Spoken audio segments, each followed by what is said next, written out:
Good morning dear students. आज हम cytoplasmic organelles के अंतर्गत structure and functions of microbodies अर्थात सूक्ष्मकाय की संरचना एवं कार्य के विषय में विस्तार से चर्चा करेंगे। The topic structure and function of microbodies can be completed by some points.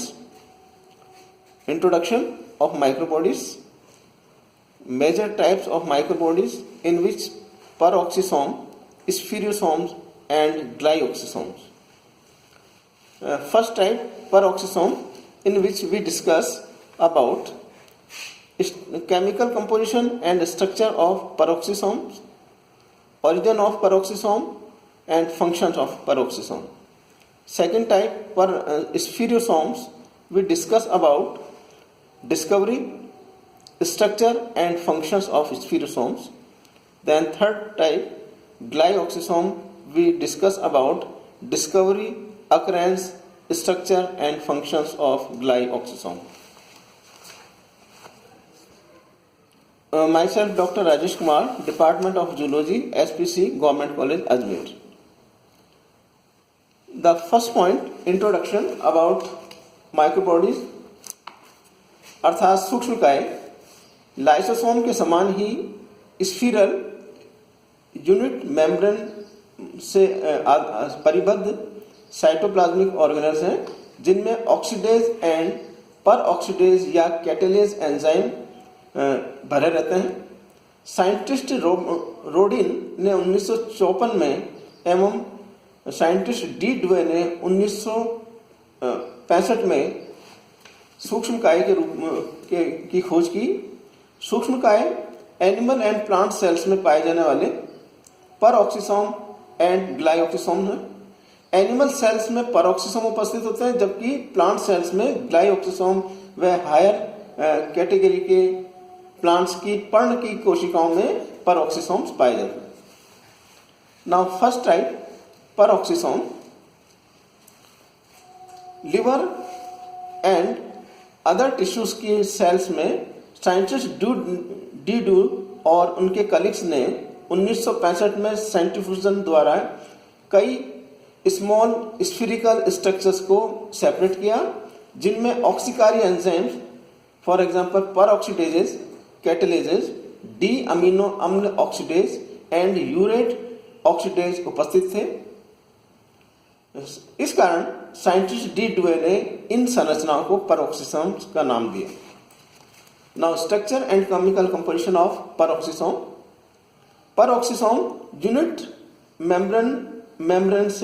Membrane concept के आधार पर एकल इकाई कला से परिबद्ध स्मॉल एंड स्फीरिकल स्ट्रक्चर्स हैं, जिनका डायमीटर लगभग 0.6 mu micron to 0.7 micron metre होता है तथा प्रत्येक लिवर सेल में लगभग 70 से 100 की संख्या में परऑक्सीसोम्स पाए जाते हैं।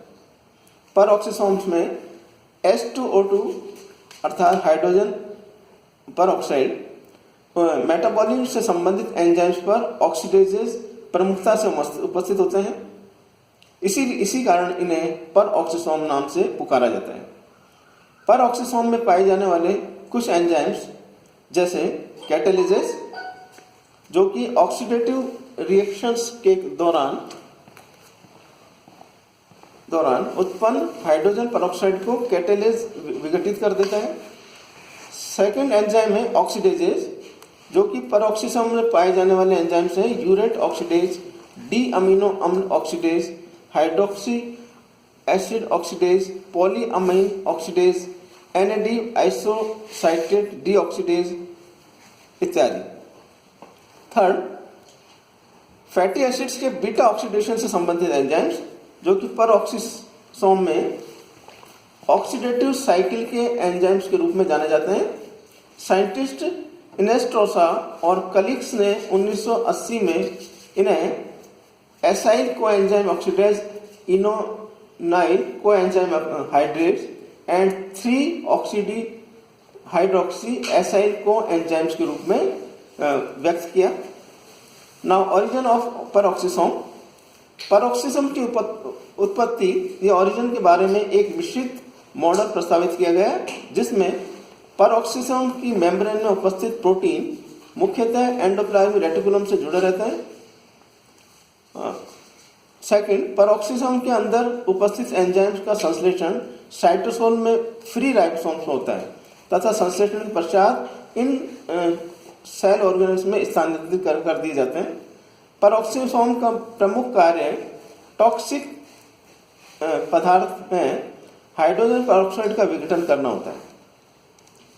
मॉडर्न थ्योरी के अनुसार फैटी एसिड्स का बीटा ऑक्सीडेशन माइटोकॉन्ड्रिया के अतिरिक्त पेरोक्सिसोम में होता है।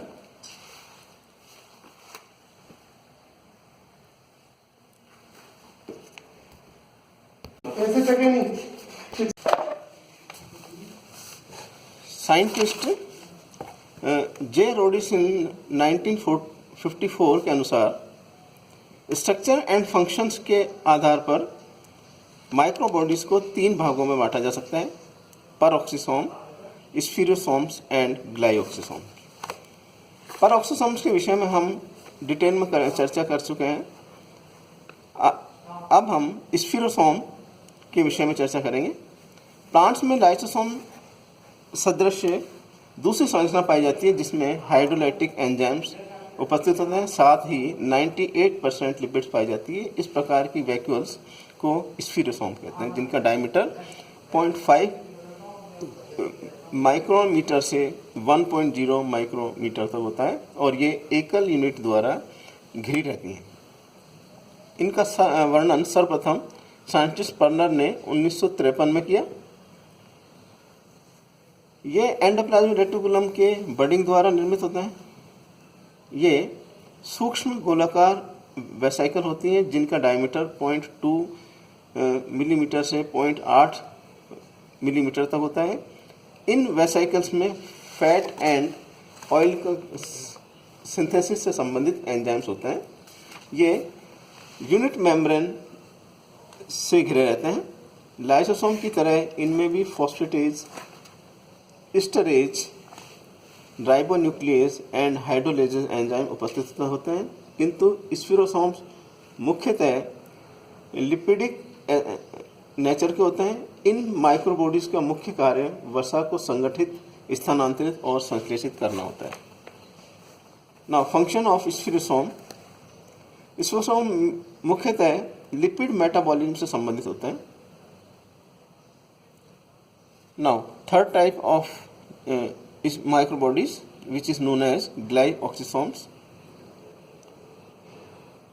साइंटिस्ट बीवर्स ने 1961 में इनकी खोज की। ये प्लांट्स की एंडोस्पर्म सेल्स में पाए जाते हैं। पेरोक्सिसोम्स की तरह संरचना में होते हैं, किंतु इनमें ऑक्सीसोमल एंजाइम्स के अतिरिक्त ग्लाइऑक्सिलेट चक्र से संबंधित एंजाइम्स पाए जाते हैं।